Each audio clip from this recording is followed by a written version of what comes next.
Hey guys, welcome back to Games of War. Today's episode is going to be game series I'm most proud to own. Now we've all got favorite games, we've all got favorite sequels, and I'm pretty sure we all have a favorite series of games. And that series has over time become a part of us as our gaming habits and thoughts and talking about things.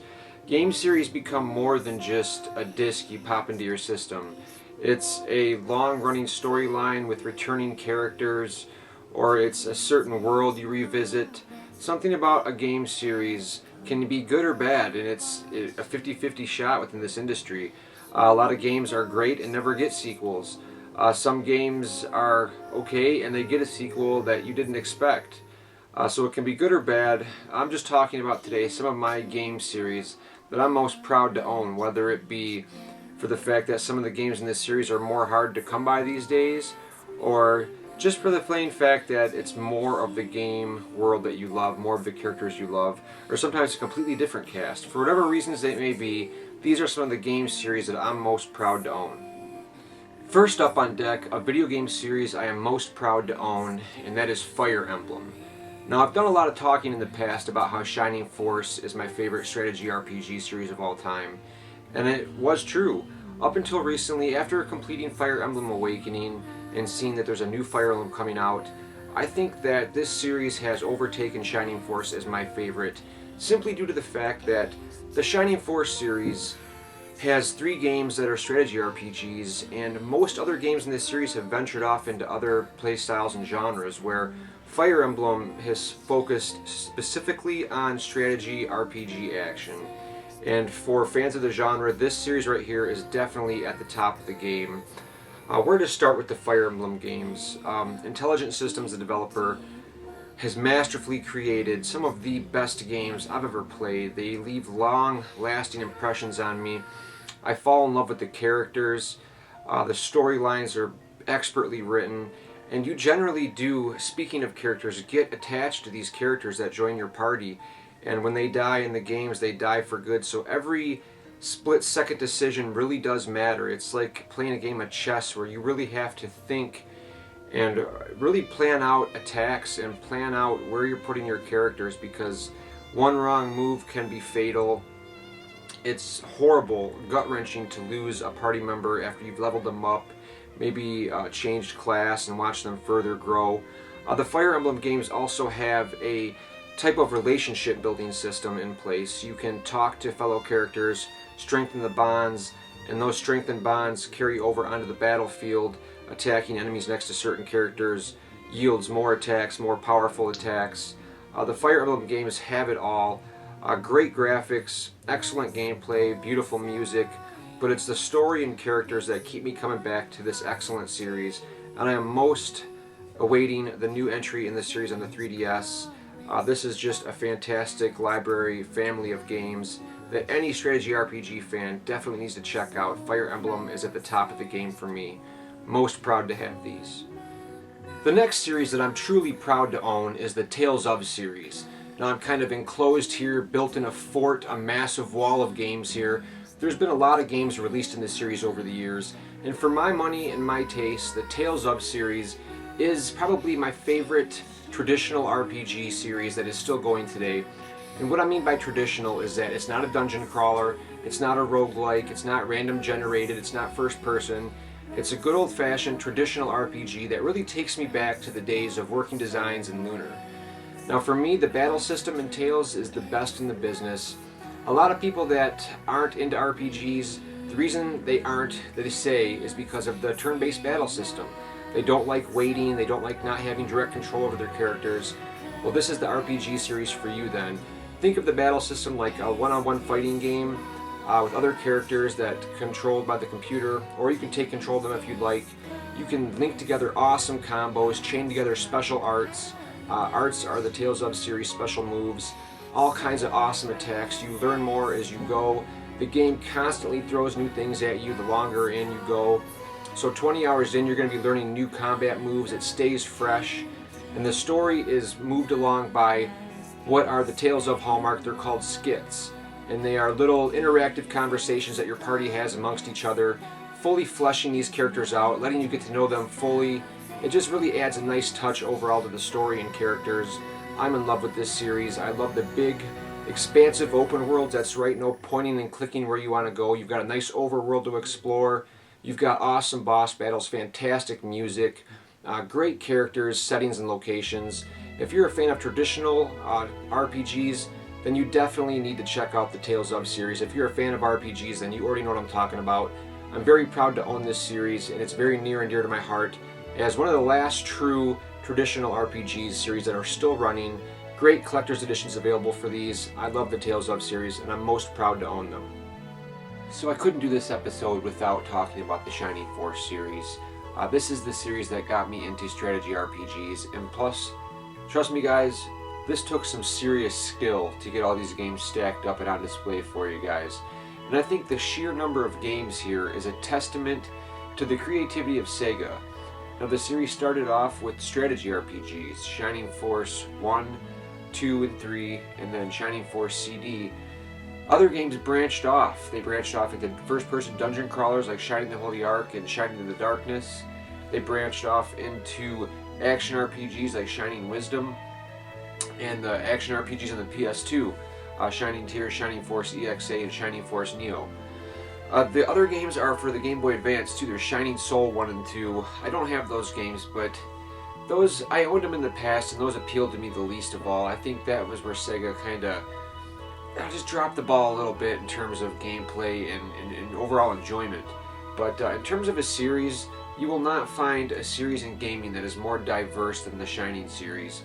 My personal favorite are the strategy RPGs because those are the first ones that I played and what really got me into the series. But overall, the quality here is pretty strong in each of these different titles.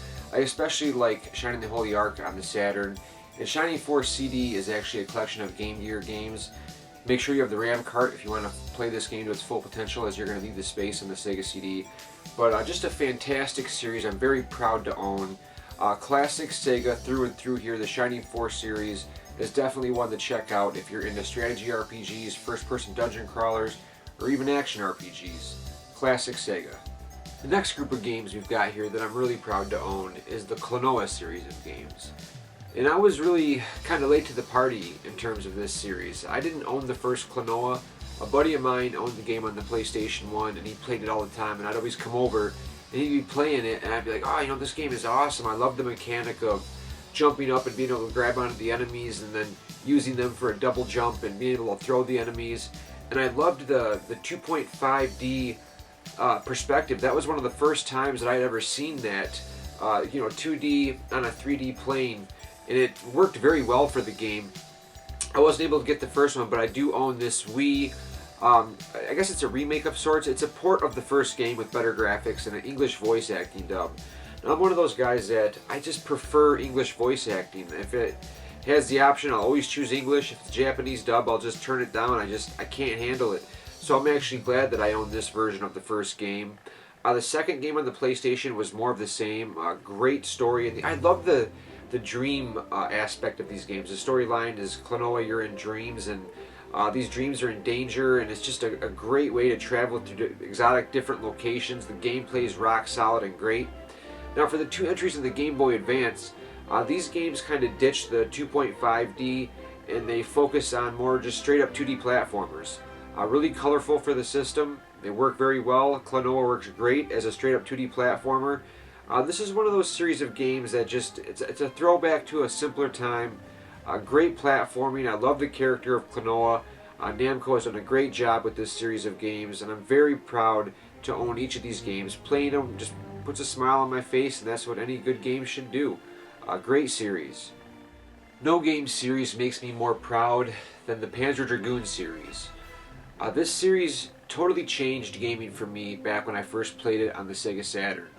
Now we were coming off of the 16-bit consoles. At the time I didn't have a 32X, so my only experience into 32-bit gaming and the kind of next generation was the 3DO, and that was really impressive for the time. But the first time that I played Panzer Dragoon on the Saturn, I was completely blown away. I fell in love with this world, this different language, these cutscenes, this dragon, the scenery, the beautiful soundtrack, which is just It's so soothing. Every time I hear that first level music start up, it takes me back.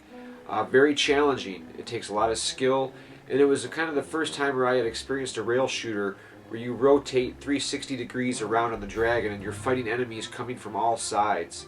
It was a really great experience. The second one on the Saturn took it another step further. A lot of battles take place when you're running on the ground with the dragon. Battles can take place on the ground, in air. The graphics looked even better on the sequel. Just as challenging. A lot of extras on the Saturn too, all kinds of unlockables. I'm going to skip over Panzer Dragoon Saga just for a second because Panzer Dragoon Orta continues the rail shooter series.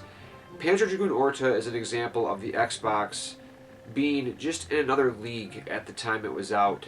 To be honest, Panzer Dragoon Orta would still stand up in today's market. That's how good this game looks.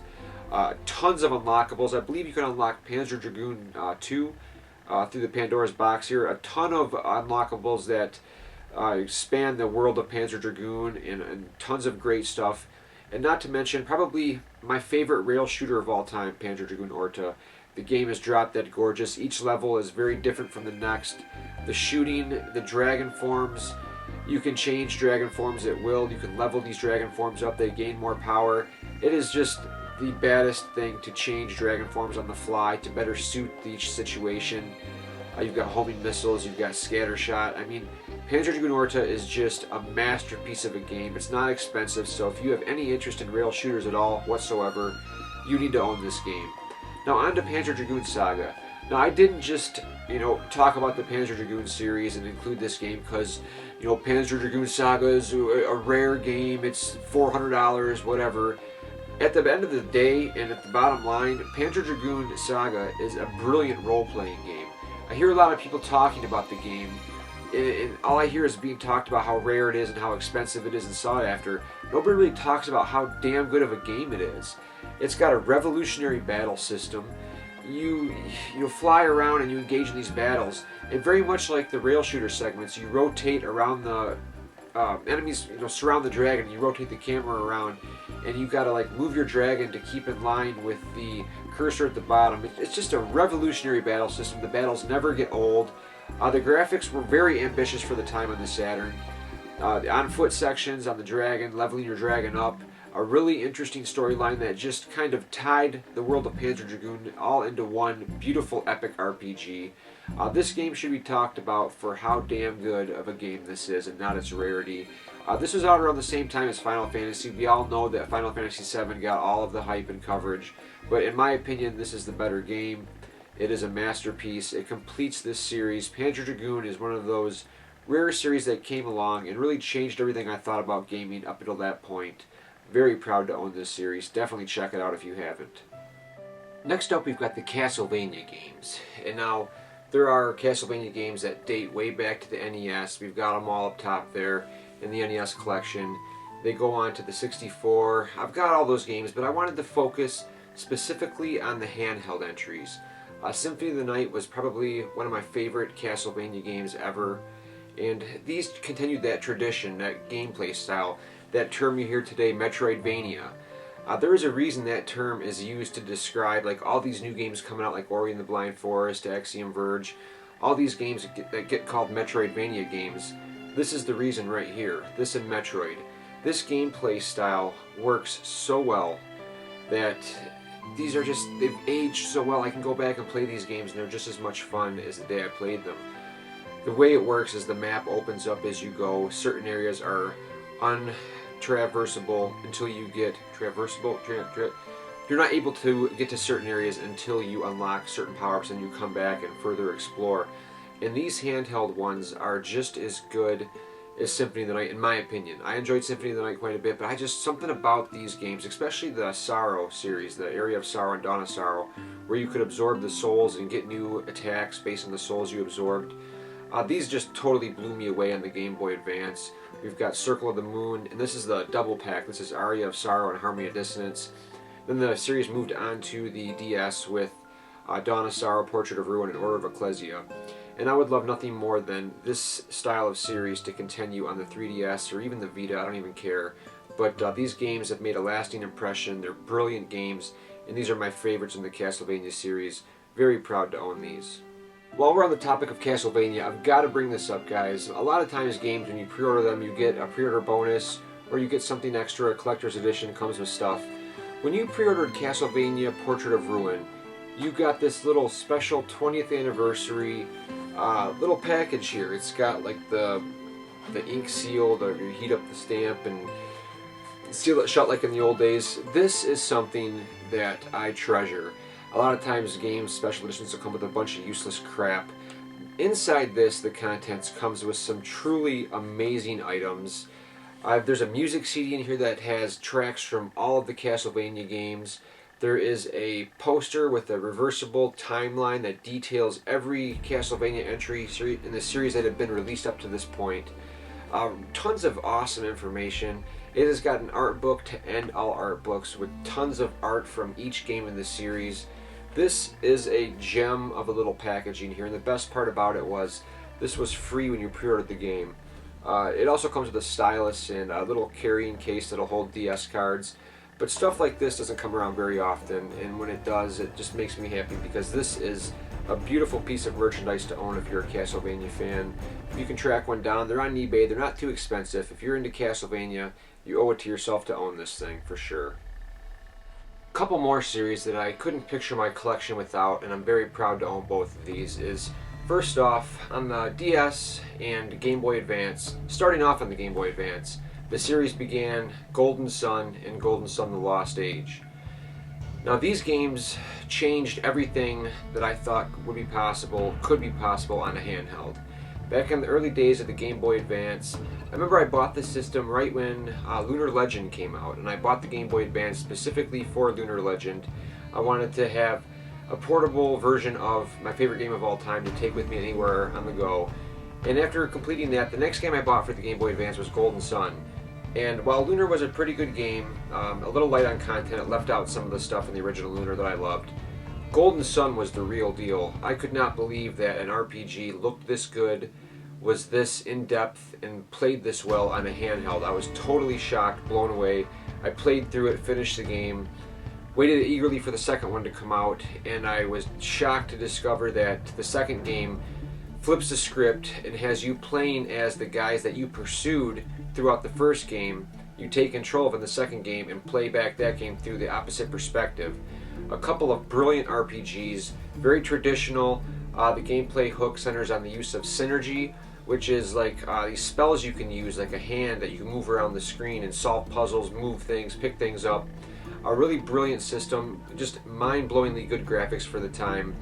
Amazing games. The sequel on the DS, Golden Sun Dark Dawn, didn't quite live up to the expectations I had, but it was still a very good game, and it is a very comprehensive game. This has got like an encyclopedia that details every single thing you could want out of the Golden Sun universe. So it was a good follow-up. It just didn't match the high expectations I had personally for Golden Sun.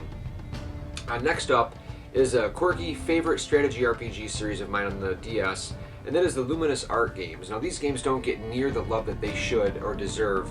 They're strategy RPGs, and you play hunting witches and as witches, and this game is... The first game is very well written. There's some pretty good production value here, some cinemas and voice work, but the second game is what really blew me away. I fell in love with the series after the first one, but the second one solidified it as one of my favorites of all time. If you love quirky strategy RPGs with very well written stories, and these witches really steal the show in this game. I haven't played them in a while, but trying to think of some of the quotes off the top of my head, there's so many excellent written scenes of dialogue in this that I just fell in love. If you're looking for a quirky strategy RPG series, definitely check out the Luminous Art games. There's nothing else like them in terms of character development and like location and people you play as and interact with in a league of its own. A great strategy RPG series. I'm very proud to own both of these handheld entries here. I hope you guys have enjoyed taking a look at some of my personal favorite gaming series. Like I said earlier, I'd love to see what you hold in high regard, what you're proud to own. I want to thank you guys for watching. As always, Games of War is nothing without you.